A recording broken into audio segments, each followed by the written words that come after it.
Good morning, YouTubers.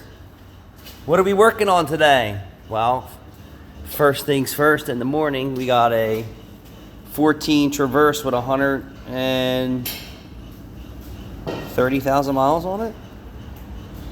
Overheating, coolant leak, check front end, has clicking noise when turning. Well, I'd heard the noise. It's coming from the rear. It's clicking. So just be warned, if your rear differential is leaking, see that? How long's it been leaking?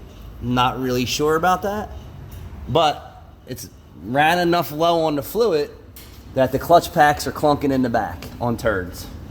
So a simple fix turned into a huge expense.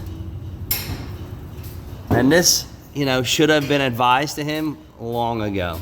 Like, hey, these things really don't hold that much fluid any longer. And it doesn't take much to run the clutch packs low and destroy your differentials or your transfer cases too. Same shit with these things. They only hold a quart or less in somebody's transfer cases. So once they get low, you're done. You are done. So I got a little high pressure power steering line leakage. I got some wiped out sway bar to frame bushings, which is so common on these things. These vehicles here are so hard on front ends, and I'm gonna say it's because of the weight. I don't think it's a design problem. I just think that these things are so heavy and they just beat the shit out of front ends. Sway bar links, sway bar to frame, struts.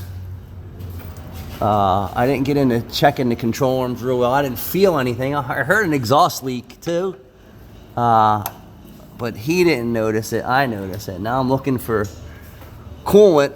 I got some oil here, but I don't see coolant. And typically the water pump on these turds are the culprits.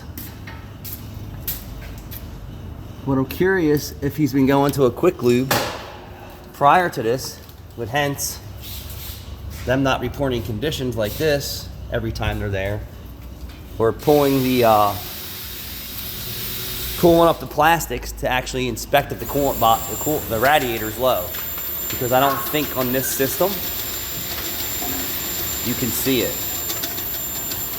We're gonna take a closer look.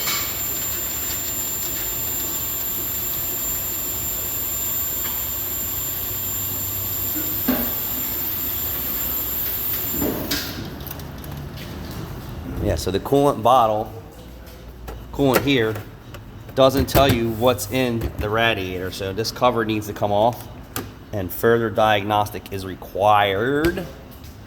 But small things on today's vehicle escalate into big, huge expenses immediately. So if you're hitting quick lubes, you want to make sure that these guys know their stuff and are advising you what's going on, even though you may or may not want to fix it with them. But that you're eliminating huge problems that are brewing. Thanks for watching.